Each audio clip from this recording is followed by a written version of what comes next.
Papatuloy po tayo sa ating paksa na tinatalakay. Siyempre, yan ang ating confession, the Second London Baptist Confession of Faith, na siya pong summary ng ating pong pinaniniwalaan bilang isang Reformed Baptist Church. Ulitin natin ang ating pong confession na hindi po without error. Okay, hindi po ito scripture, hindi po siya kapantay ng salita ng Diyos, pero ito po ay ginagamit ng mga iglesyang katulad natin para mas maintindihan natin yung mga katuruan ng Biblia na ating pong pinaniniwalaan. So we are significantly subscribing to this confession. Ang ibig sabihin, pag nilayo ng Panginoon na umabot tayo dun sa mga chapters na yun, may mga chapters dito na hindi tayo completely convinced na tama. Pero papaliwanag din po natin kung bakit ganun ang naging view ng mga sumulat ng confession na ito. So nasa chapter 3 pa rin tayo of God's decree. At ito yung huli nating installment dito po sa chapter na ito.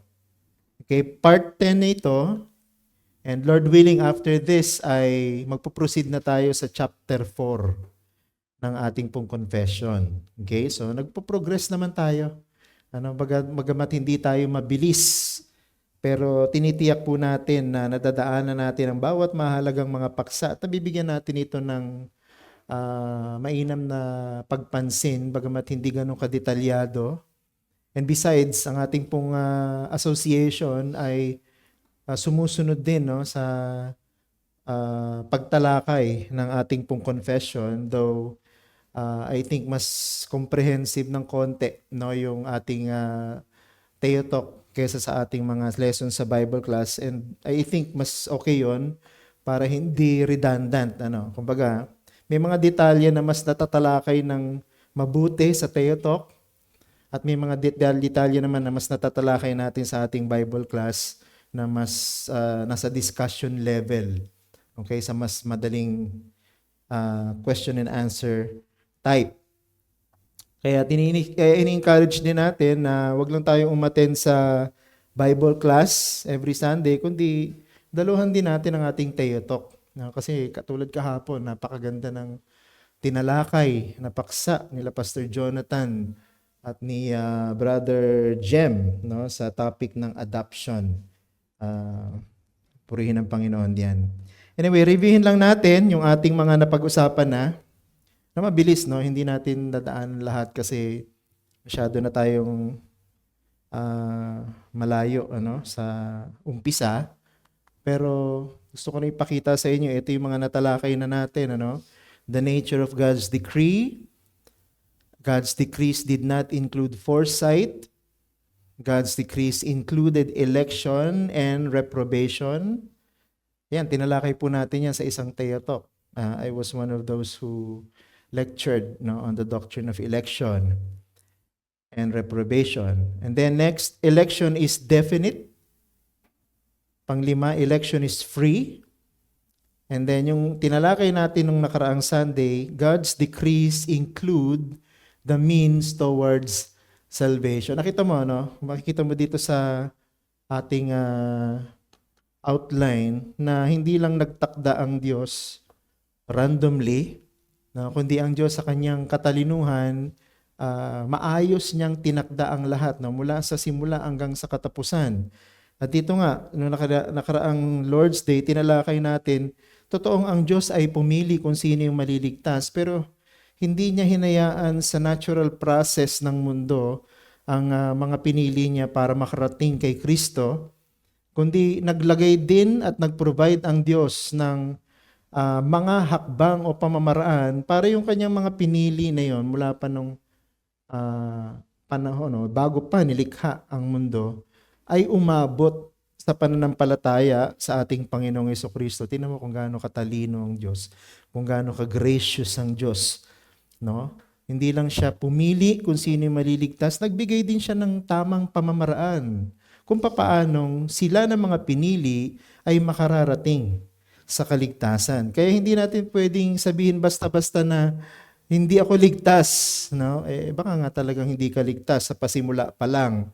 Ano? Pero kung talagang ikaw ay pinili ng Diyos at dinala sa kaligtasan, hindi mo pwedeng pagdudahan yung ginawa ng Diyos, no? Hindi lang siya nagplano, kundi nagbigay siya ng pamamaraan para sa mga pinili niya upang maligtas. At ito nga yung mga pamamaraan na pinrovide sa atin ng Diyos, redemption by Christ.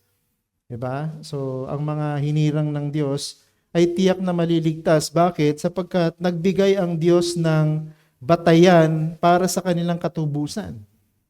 No? Nagbigay ang Diyos ng paraan para sila ay maiahon mula sa pagiging alipin ng kasalanan. Ito yung pamamagitan ng pag-aalay ng Panginoong Jesucristo ng kanyang buhay doon sa krus ng Kalbaryo. At hindi lang yun, nagbigay din siya ng pamamaraan kung papaanong ang mabuting balita ng pagtubos ni Jesus ay maging mabisa na makarating sa mga hinirang. At yun sa pamamagitan ng effectual calling, no? Pinag-aralan na natin yan, at ang pangangaral ng Ebanghelyo, ang ginagamit ng Diyos para ang mga hinirang ay tawagin tungo sa pananampalataya sa pagtubos ng ating Panginoong Jesucristo. Kaya kasama agad, immediately, di ba?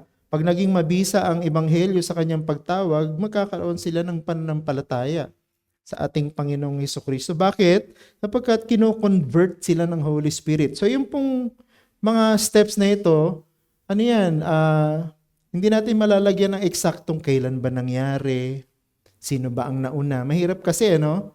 Basta itong mga steps na ito, lahat yan ay naganap para ang isang hinirang ng Diyos ay maligtas. Diba? So, yung conversion, nakita natin, no, nagsisi siya sa kanyang mga kasalanan at nanampalataya siya sa ating Panginoong Jesucristo. Diba? Magkakasama siya, no? And then, immediately after those 4 things, the blessings of salvation. Diba?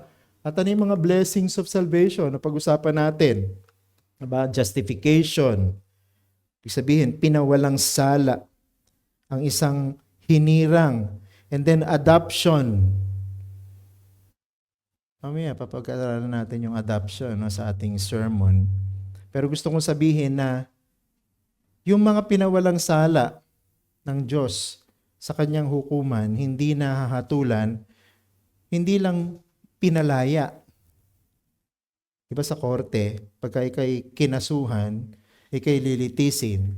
Pagka ikaw ay nililitis, ikukulong ka. Okay? Hindi po kinukulong dahil guilty. Kinukulong para siguraduhin na siya'y lilitisin. Yun ang ibig sabihin ng pagkukulong habang siya'y nililitis. Para tiyakin na matatanggap niya ang due process. Yun ang ibig sabihin nun. Pagka siya ay nilitis sa korte at napatunayang siya'y walang kasalanan, anong gagawin? Papalayain siya. Na? Naranasan natin yun nung tayo na-justify sa pamamagitan ng ating Panginoong Jesucristo. Pero hindi lang tayo pinalaya. Sabi, adoption. Inampun tayo ng Diyos sa kanyang pamilya. So hindi lang tayo pinawalang sala, binigyan tayo ng Diyos ng karapatan na maging anak niya.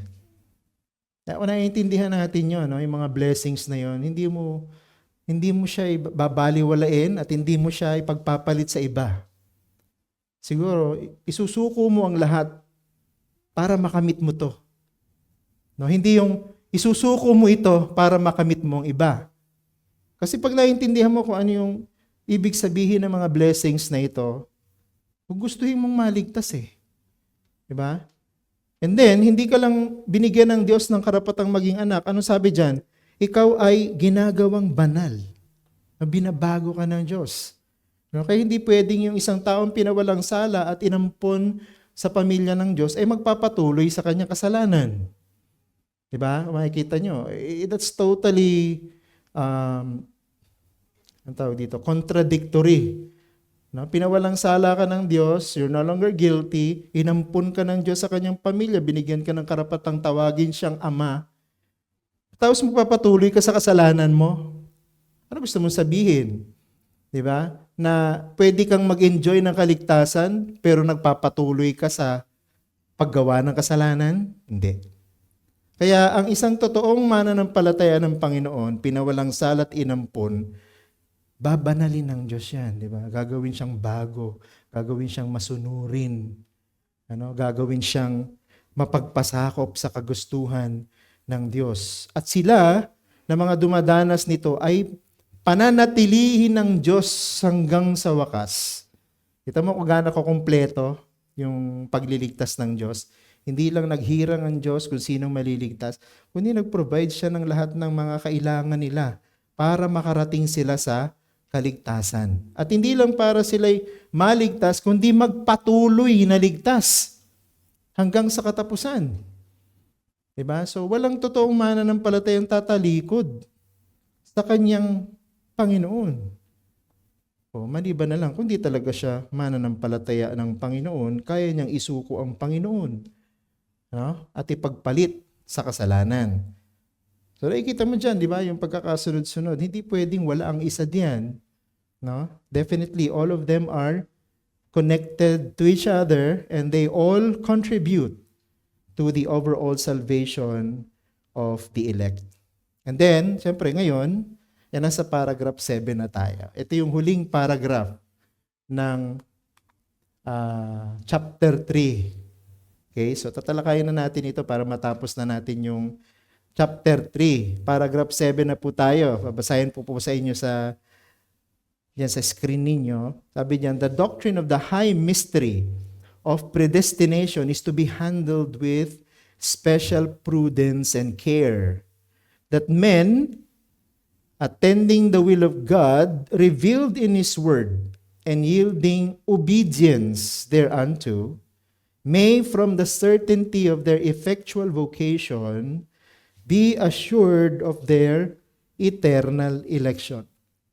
So shall this doctrine afford matter of praise, reverence, and admiration to God, and of humility, diligence, and abundant consolation to all that sincerely obey the gospel. Okay, so i-ano natin ito, i-breakdown natin. Okay, so nasa pang 7 na po tayo, doon sa ating outline. Yan. So the doctrine of God's decrees is beneficial if handled with care. So ito na po yung pinakahuling chapter at ito ay more practical, compared to the previous paragraphs ng chapter na ito. But still, it talks about the decrees of God, na involve yung election, reprobation, and everything else in that particular topic. Note, the framers of the confession never intended to define the decrees of God. Sinabi ko na ito bago natin sinimulan itong chapter 3, na hindi po intensyon ng mga sumulat ng confession na mag-provide ng isang comprehensive na pagpapaliwanag kung anong ibig sabihin ng mga doktrina na ito. Sapagkat hindi nila inaangkin na naiintindihan na nila ito ng gusto. Kami pag nagdi-discuss kami sa association, napapansin namin na kahit yung mga framers ng confession natin, hindi pare-parehas yung view nila. But because of brotherly love at gusto nilang mapanatili yung unity ng mga churches, nag-accommodate sila ng mga view na hindi katulad ng view nila. Kasi ibig sabihin lang, sila sa kanilang sariling pag-aaral, they come up with different interpretations ng salita ng Diyos. Kaya hindi sila nag-intend na ito ang ibig sabihin nito at ito lamang. Wala nang ibang ibig sabihin. Instead, their purpose is primarily pastoral and not just theological. So doctrines itong pinag-uusapan natin, so definitely theological topic ito, theological subjects, malalalim. Pero hindi yun ang gusto ng mga sumulat ng confession na maging impression natin. Kundi itong confession ay sinulat nila para sa kapakinabangan ng mga mananampalataya at ng kanilang mga iglesia. Kaya nga, meron ding isang sense na ang confession ay ginawa sa pamamaraang pangkatikismo. Ibig sabihin, itong laman ng confession ay dinesign ng mga sumulat para maging lesson na itinuturo sa mga miyembro ng mga iglesia nila.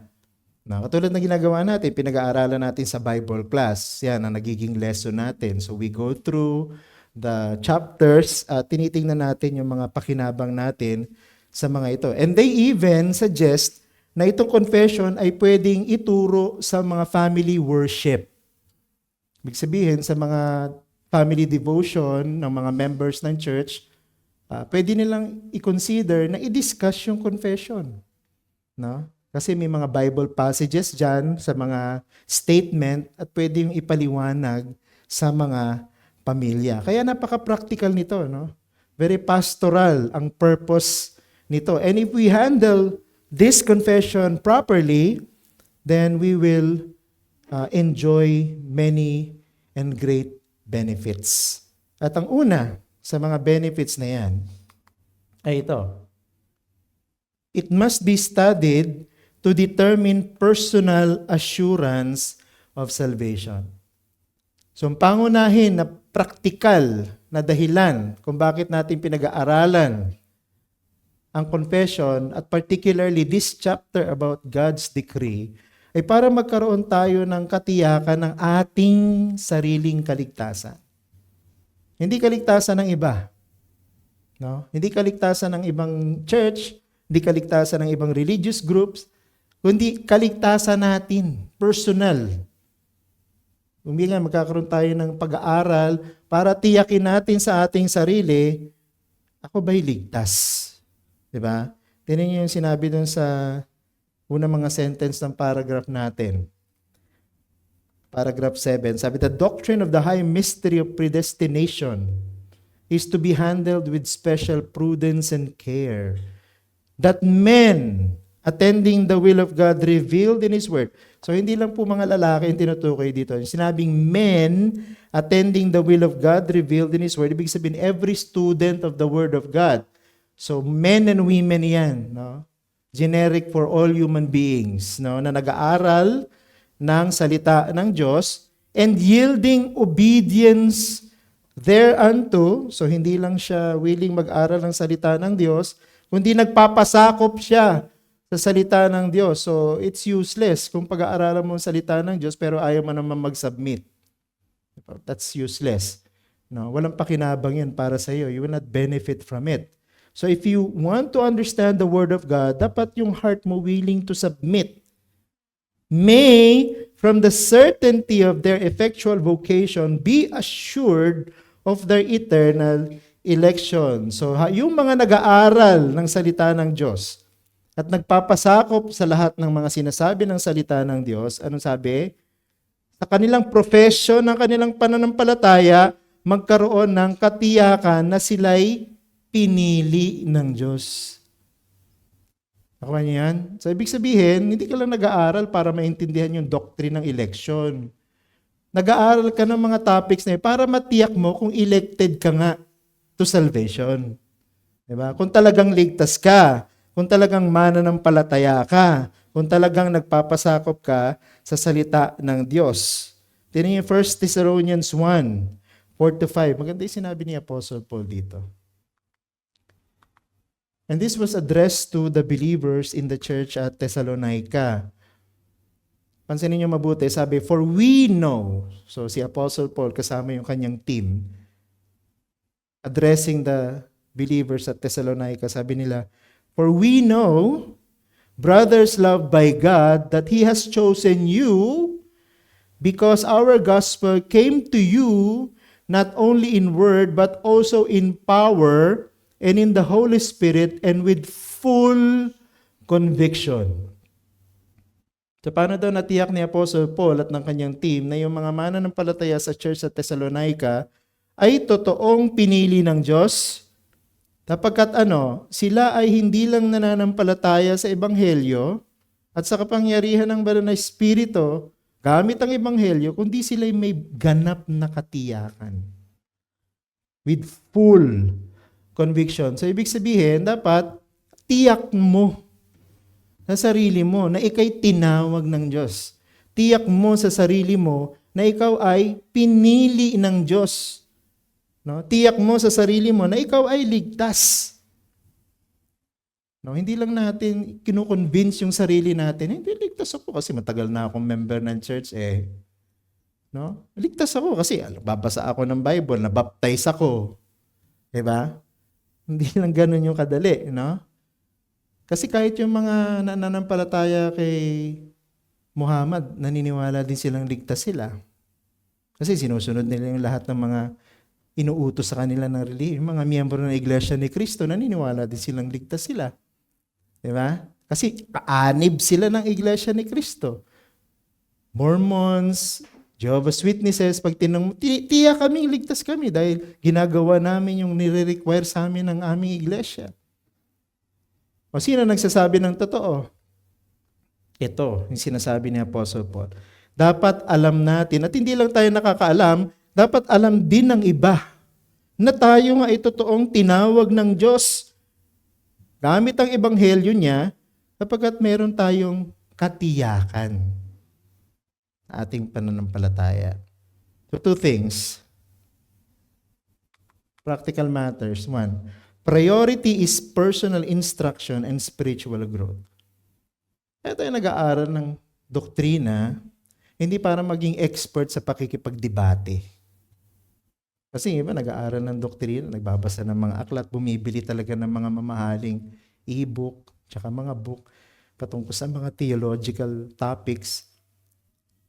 Tapos makikita mo, nakikipagbalaktaktakan sa social media. Nakikipag-away, no? Tungkol sa mga topic ng theology. Hindi tayo nag-aaral ng theology para maging expert sa theology at makipag-away sa iba o makipagdebate sa iba. Ang priority natin, kaya tayo nag-aaral ng theology, matuto tayo sa sarili natin at sa ating profession ng pananampalataya at mag-grow tayo, no, sa ating pananampalatayang ito. And then secondly, not only that we have priority of personal instruction and spiritual growth, we have a goal of personal examination if our own election is true. Okay, so sa nag-aaral tayo, kasi gusto nating lumago at gusto nating sa ating pag-aaral, nasisiyasat natin yung ating puso at natitiyak natin na tayo nga ay pinili ng Diyos. Diba? So, dapat ganun ang resulta. Ngayon, kung sa pag-aaral mo, pakikinig mo, pag tinanong mo yung sarili mo, ako nga ba'y totoong ligtas? Parang hindi. Maganda rin yun, ano? Maganda rin yun na alam mong hindi ka talaga ligtas para hindi ka na magpatuloy na nagkukunwari. Diba? So, kung hindi ka talaga ligtas, di sabihin mo hindi ka talaga ligtas, hindi ka naniniwalang ligtas ka. Diba? Kasi ang mas mahirap at mas masama yung nagkukunwari kang ligtas, tapos aabot ka dun sa hukuman ng Diyos, akala mo ligtas ka, pero sasabihin ng Diyos, ikaw ay gumagawa ng kasamaan. Pero ang point natin, the study of this doctrine must result to one's full assurance that he is indeed called by God. Okay? So, hindi natin kailangan maging mayabang na, ay, alam ko yung doctrine ng election. Ay, alam ko yung doctrine of reprobation. No? Mahalagang alam natin, pero dapat na sa pagkakaalam natin, matiyak natin na tayo'y pinili ng Diyos. Maganda yung sinabi ni Alan Dunn sa kanyang exposition ng chapter 3. No? Available yan online kung gusto nyo i-search. Sabi niya, now the first thing this paragraph 7, tells us that we should do with these precious truths concerning God's decree is that we should apply them to the question of our assurance of salvation. Diba? Hindi yung, ay, hindi nga talaga ligtas yung katabi ko. No? Kasi sa mga pag-aaral, hindi ko nakikita sa kanya yon. Ano? Hindi ganon. Hindi ang direksyon na yung doctrine patungo sa ibang tao, kundi yung doctrine patungo sa sarili mo. Nakikita ko nga ba sa sarili ko? Yung mga sinasabi ng salita ng Diyos, totoo nga ba akong born again? Totoo nga ba akong Christian? Ano nga ba ang mga palatandaan? Meron ba sa akin yung mga palatandaan na yon?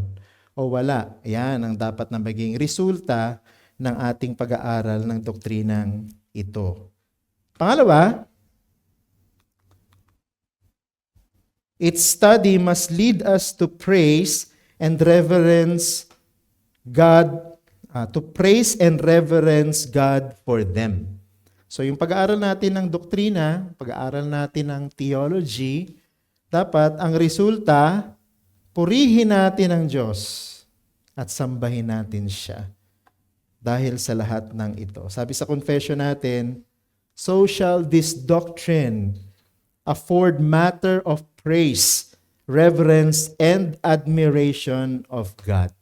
So matapos nating yung direksyon ay papunta sa sarili natin through personal instruction and self-examination, ano ang susunod na direksyon? Pataas naman, papunta sa Diyos. At ang magiging resulta, praise, reverence, and admiration of God. Kasi pag naintindihan mo yung lahat ng ginawa ng Diyos, sa kanyang pagtatakda ng lahat ng bagay, kasama dun yung pagliligtas sa iyo at pagpaprovide ng lahat ng pamamaraan para ikaw ay maligtas, hahanga ka talaga sa Diyos eh. Diba? Pupurihin mo ang Diyos. Salamat po, O Diyos, kapag ako'y niligtas mo at ako'y nakikinabang ngayon sa lahat ng bagay na itinakda mo mula pa sa pasimula. Note, the proper understanding of this lofty doctrine about God should result to an appropriate response to God. Okay? So, naintindihan mo. Mahirap, no? Malalim yung doktrina. Pero sa biyaya ng Panginoon, naunawaan natin, hindi man tayo naging expert na theologian, no? Katulad ng iba. Pero naunawaan natin ang karunungan ng Diyos, biyaya ng Diyos, awa ng Diyos, ang kanyang kaawaan ng pagliligtas sa mga makasalanan. Ano ang nagiging epekto? Dapat may proper response towards God. No? So dapat meron tayong tamang pagtugon sa lahat ng bagay na naunawaan natin o sa lahat ng bagay na ipinaunawa sa atin ng Diyos matapos nating pag-aralan ang mga paksa na ito. Tingnan niyo ito, Ephesians 1, 5-7 or 5-6. He predestined us for adoption to Himself as sons through Jesus Christ according to the purpose of His will, to the praise of His glorious grace. Pag naintindihan mo, ay ako'y kasama sa Kanyang mga hinirang upang ampunin sa Kanyang pamilya, upang maging anak sa pamamagitan ng aking Panginoong Jesucristo dahil kalooban o ginusto ito ng Diyos. Hindi ginusto ko o hindi pinaghirapan ko, kundi ginusto ng Diyos para sa akin. At siya mismo yung gumawa ng paraan para ako'y maging anak niya. Pupurihin ko siya at luluwalhatiin ko ang kanyang biyaya. Ang ganda, no? And then Romans 11:33 and 36, again, it's the Apostle Paul speaking, sabi niya, oh, the depth of the riches and wisdom and knowledge of God, how unsearchable are His judgments and how inscrutable His ways. For from Him and through Him and to Him are all things. To Him be glory forever. Amen. Nakita mo, no? Sarang sinasabi ni Apostle Paul dito, of course, yung lahat ng binanggit na sa chapter 11 about the election of God, no? His freedom to choose whoever He wants to save at whoever He doesn't want to save. Ano sabi diyan? Hindi natin talaga maunawaan ang lahat ng ginawa ng Diyos. Pero ipinakilala sa atin ng Diyos at ipinaalam sa atin ng Diyos na siya ang gumawa ng lahat ng ito. No? All of these things are for Him and through Him. Anong naging result kay Apostle Paul? Worship. To Him be glory forever. Amen. So, Magandang pattern to na every time na nag-aaral tayo ng salita ng Diyos at pinapaunawa sa atin ng Holy Spirit, yung kalooban ng Diyos, ang resulta pinupuri at sinasamba natin ng Diyos. Dahil hinayaan niyang maintindihan natin itong mga kamanghamanghang bagay na ito. No? Na hindi mararanasan ng lahat ng tao sa mundo. Diba? Pero pinaranas niya sa iba kahit hindi siya o hindi sila karapat dapat. Two things. Number one, we must admit that not everyone can understand the complexity of these truths. Kahit nga tayo dito sa ating pag-aaral ng Bible class, no, kahit gaanong pagsisimplify ang gawin ko para maintindihan natin itong mga deep truths na ito, meron pa rin mga detalyeng hindi natin lubos na maintindihan. Talagang very complex kasi, no? Nahirap talaga siyang maarok, no, ng ating mga limitadong kaisipan. Yet, okay, bagamat hindi lahat ay nakakaunawa ng mga deep truths na ito, meron pa rin na nakakaunawa.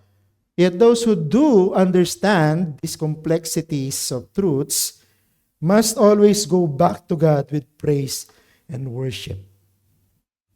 Pag naintindihan mo, itong pinag-aaralan natin patungkol sa salita ng Diyos, dapat bumalik ka sa Diyos. Sabihin mo, oh Diyos, salamat sa iyong ginawa.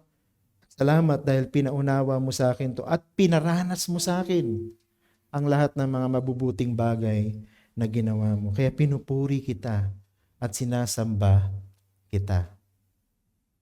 So dapat tayo, kahit Reformed Baptist tayo, madali tayo mag-express ng worship and praise. No, huwag natin laging sasabihin na, ay, pag-praise and worship sa mga charismatic lang yan.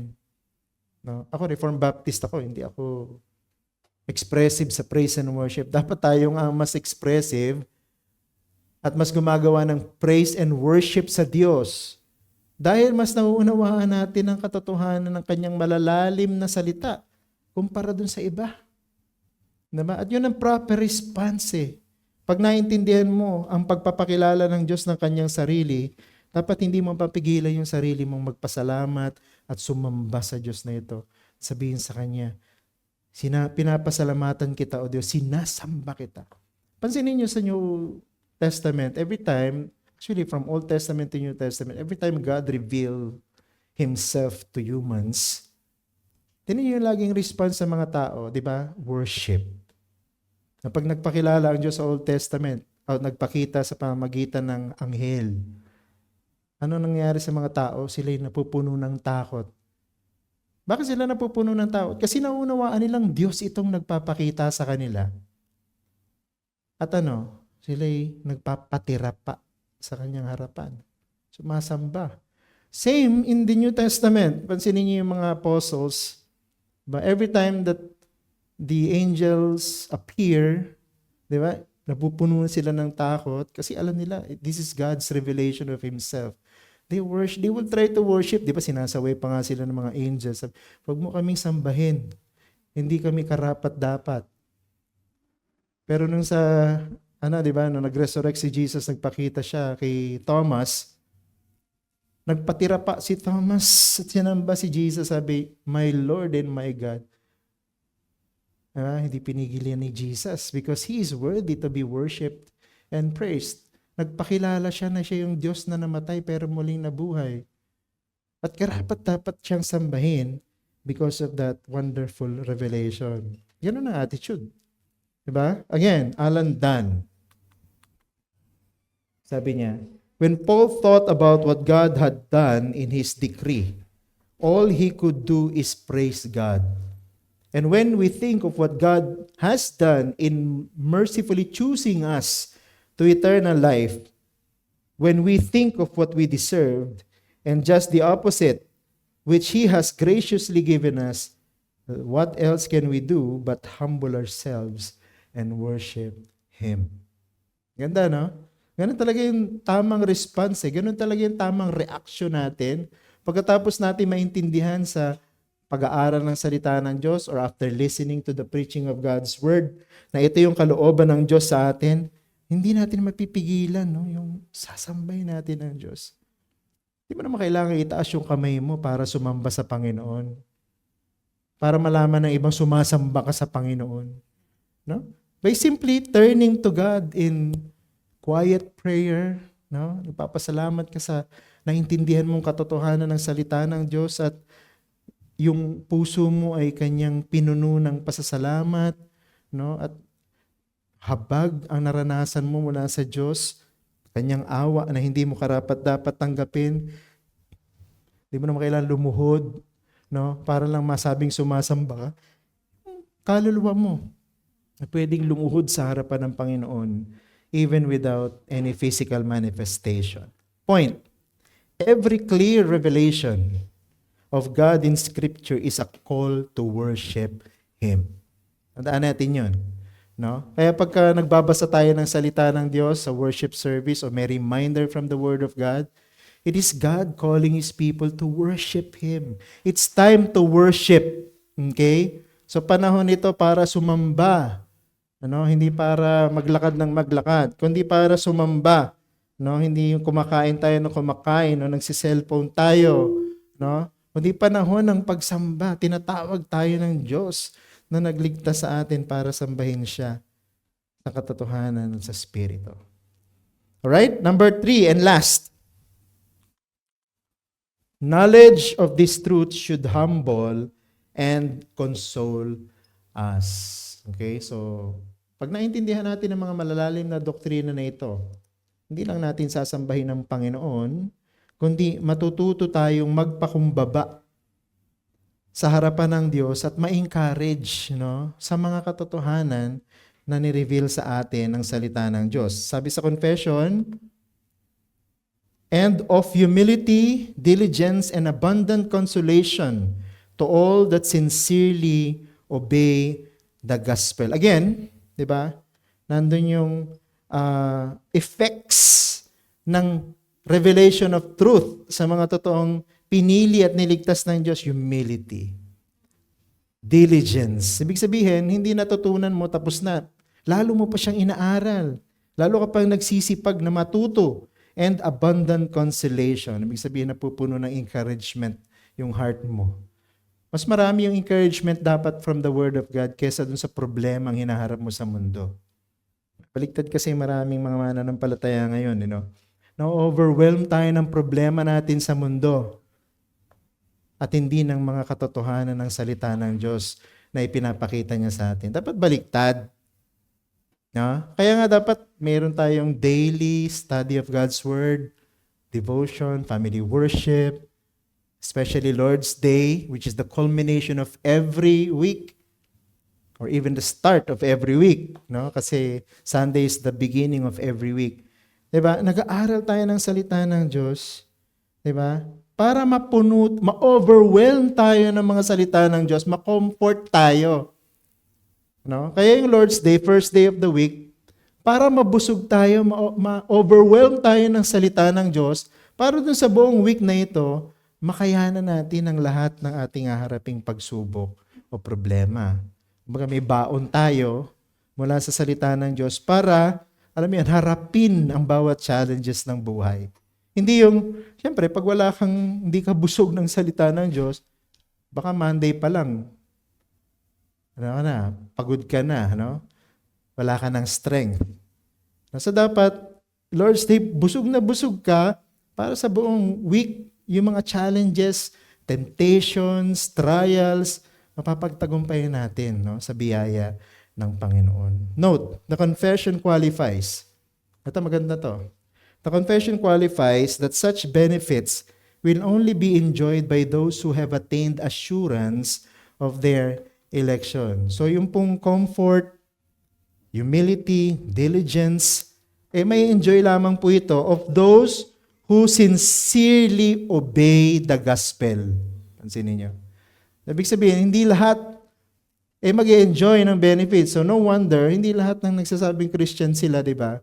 Na-enjoy yung pag-aaral ng salita ng Diyos. Iba tamad na tamad umattend, di ba? O kaya naman tutulugan yung pag-aaral ng salita ng Diyos, present ka, tulog naman. So you're not showing any appreciation dun sa katotohanan ng salita ng Diyos. You are overlooking all of the benefits reserved for you. Ano ba mapapakinggan mo pag tulog ka? Diba? Anong sabi doon sa parable ni Jesus? No, yung mga ibon dumarating tapos kinakain yung mga isinabog na butil ng salita ng Diyos. Na pag natutulog ka, hindi ka nakikinig, nagsiselfone ka, imbis na ikaw ay makinig, si Satan, no, dinadampot yung mga inihahasik na salita ng Diyos para hindi tumubo sa buhay mo. Anong implication nun? Wala ka naintindihan.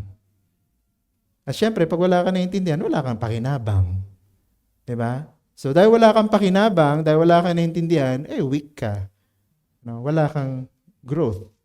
Diba? Hindi ka nagmamature sa salita ng Diyos. Kaya nga yung obedience sa salita ng Diyos, yung mga taong tiyak ng kanilang kaligtasan, sila lamang ang magbe-benefit sa mga salita ng Diyos. At this point, 3 things gusto kong sabihin to clarify. Number 1, to think of what God has done in choosing us should bring us to our knees.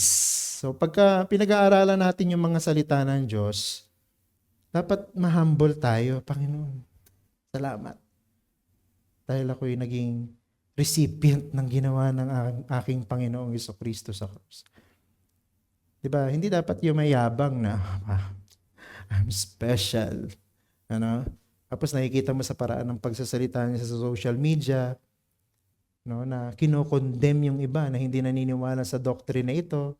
Minamaliit yung mga nagpo-profess na Christian pero hindi naniniwala sa doctrine of election. Hindi po yung doctrine of election ng gospel. Hindi po yung doctrine of election na nagliligtas sa isang makasalanan. Ang nagliligtas, gospel. Pwede ba maligtas yung mga taong hindi naniniwala sa doctrine of election? Definitely. Hindi naman po yung election na nagliligtas. Hindi naman po kailangan maniwala ka sa doctrine of election para maniwala akong ligtas ka. Hindi. Kahit hindi naniniwala ang isang tao sa doctrine of election, pwede siyang maligtas kung kumilos ang Diyos sa buhay niya sa pamamagitan ng mabisang pagtawag ng Ebanghelyo sa kapangyarihan ng Espiritu Santo. Siya ay maboborn again. Siya ay mananampalataya. At siya ay magsisisi ng kanyang kasalanan. So we should not belittle yung mga taong hindi naniniwala dito. Dapat natin ipag-pray sila na sana dumating yung time na maintindihan nila ito at lalo nilang ma-appreciate yung kanilang kaligtasan. Dahil ang lahat ng ito'y gawa ng Diyos. Pangalawa, these truths should make us more diligent in our service to God. So pagka naintindihan mo yung mga doktrina na ito, pinag-aralan mo, appreciate mo, di ba dapat lalo kang maging masipag sa paglilingkod sa Panginoon? Hindi mo naman binabayaran yung ginawa ng Diyos sa pamamagitan ng paglilingkod mo. Pero yung paglilingkod natin ay proper response yun sa Diyos na nagligtas sa atin. It's our way of saying thank you to God without offering to God na payment ito for everything that you have. Kasi wala talagang pwedeng ibayad ang sinumang tao. The mere fact na hindi tayo deserving, nilalagay dun tayo sa tamang posisyon natin. No? Wala tayong pwedeng pagmayabang, wala tayong pwedeng gawin para bayaran yung ginawa ng Diyos. Pero by faithfully serving God sa church, sa kung saan ka man nandun, sa trabaho mo, nagiging Christian ka pa rin, sa bahay mo, Christian pa rin ang iyong buhay, yung testimony mo malinis sa harapan ng mga tao, masunurin ka sa salita ng Diyos, that's diligent service to God. Okay? And then third, no matter what we face in this life, with His unchangeably decree,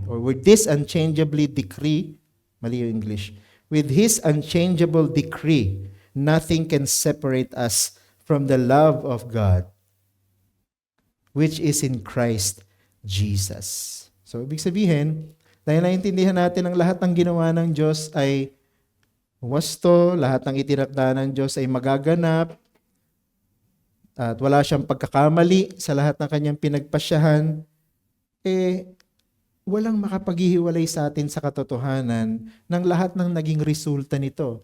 So lahat ng ginawa ng Diyos, itinakda niya, lahat ng ginawa ng Diyos, pinlano niya, walang nagkamali, walang aksidental, nilayo ng Diyos yan, kasama kamatayan ni Kristo. ang kanyang muling pagkabuhay, ang pagtawag niya sa atin. So how can we think na mawawala ang kaligtasan? Definitely not. No? Gagawin ba ng Diyos ang lahat ng pamamaraan na ito na tinalakay natin para maligtas ang kanyang hinirang? Tapos sa bandang huli, mawawala din naman ang kaligtasan? Hindi. Hindi mawawala ang kaligtasan, hindi magbabago ang nilayo ng Diyos. Siguro, i-reveal na nito sa bandang huli, hindi ka talaga Christian pangsimula. Kaya hindi ka magpapatuloy hanggang sa katapusan. At yan ang isa sa pinaka nakakakilabot na katotohanan na pwedeng bigkasin ng bibig ng isang tao sa ibabaw ng mundo. At hindi mo pwedeng baguhin, di ba? Yung kalooban ng Diyos. Kung talagang ikaw iniligtas, hindi ka mananatiling ligtas hanggang sa katapusan. Pero kung hindi ka talaga naligtas sa umpisa, hindi ka aabot sa huli. Point. We should not rejoice because we have understood these great things from God, but that we have received and experienced them as children of God. So, hindi tayo dapat masaya kasi, salamat, naintindihan ko yung doctrine of election. Salamat sapagkat naintindihan ko yung mga ginawa ng Diyos para ako'y maligtas at manatiling ligtas hanggang sa wakas. Wala namang masama na maintindihan natin. Kaya nga natin pinag-aaralan . Pero ang sinasabi natin sa point na ito, dapat mas matimbang yung masaya ka sapagkat na-experience mo yung mga katotohanan na nauunawaan mo. Diba? Katulad ng sinabi ng Panginoon sa Luke chapter 10 verse 20. Tingnan niyo yung verse na yan. Sabi, nevertheless, do not rejoice in this. Kasi nakita ng mga disciples yung mga miracles, no? Na hinayaan ng Panginoon na gawin nila sa kanyang pangalan. Palayas ng mga demonyo, nagpagaling ng mga may sakit, gumawa ng ibang mga himala, bumuhay ng patay. Mangha sila sa mga bagay na ginawa nila dahil sa pangalan ng kanilang Panginoon. Sabi ng Panginoon, huwag kayong maging masaya sapagkat nagagawa niyo ang mga to. That even spirits are subject to you. But, sabi niya, rejoice that your names are written in heaven. Gagawin ng mga tao sa mundo na to ang lahat ng paraan para maligtas sila. Tingnan mo yung lahat ng relihiyon. Pag pinanood mo yung mga Hindu, marami silang ginagawang ritual, alam mo yun, pahirap sa katawan, gumagastos sila, bumibili sila ng kandila, mga insenso, yung mga alay nila, nagbibigay sila ng limos sa mga monks, and so on and so forth, part ng good works nila. Kapag tumaasa sila na ginagawa nila yung lahat ng ito para maligtas sila. Yung ibang relihiyon, ganun din. No? Salvation by works, ginagawa nilang best nila, masama sila sa paghayo, no? Sumasama sila sa pagbabahay-bahay, pagkat naniniwala sila na kasama yun sa paraan para sila'y maligtas. O kaya naman, hindi sila uma-absent sa pagtitipon ng iglesia. Kapag ka-anim ng iglesia, dapat lagi kang nasa iglesia dahil pagka wala ka sa iglesia, wala kang kaligtasan. Ginagawa nila lahat yan para maligtas sila. No? Pero tayo na nag-aaral at nakakaunawa ng mga doktrina ito, alam natin ang Diyos ang gumawa para maligtas tayo. Yun ang dapat ipagpasalamat natin. Wala akong ginawa, pero naligtas ako. At ang lahat ng mga kamanghamanghang bagay na ito, pag matotoong dapat kong maintindihan, naranasan ko . Na-experience ko. Sabi ni Jesus, rejoice that your names are written. Ang point, magdiwang kayo kasi saved kayo. Ligtas kayo. Diba? Hindi nila kailangan maghirap para maligtas. Ang Panginoon na ang gumawa ng paraan para sila iligtas. Therefore, they should respond with humility and comfort. No? Na itong mga bagay na ito ay totoo at magdadala sa kanila sa katapusan o sa buhay na walang hanggan. Okay, so dyan natin tatapusin ang paragraph 7 ng ating chapter 3. So Lord willing, sa next na pag-aaral natin ay mag-move on na tayo sa chapter 4 ng ating confession. Okay? So may question po ba kayo dito sa topic na ito? Clarification?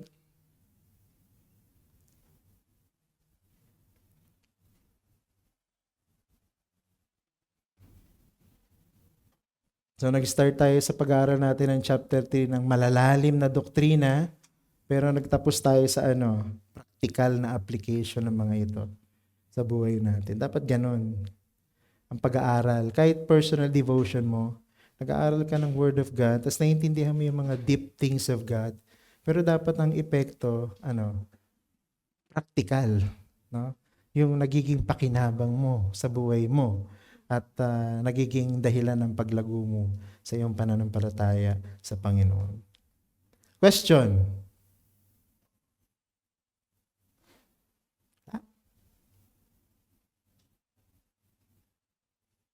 Clarification. Bagay, practical naman itong mga pinag-aaralan natin ngayon. Anyway, so tutuloy po natin ito, Lord willing, sa susunod. Sa chapter 4 na po tayo ng ating confession. So maraming salamat po sa inyong pakikinig.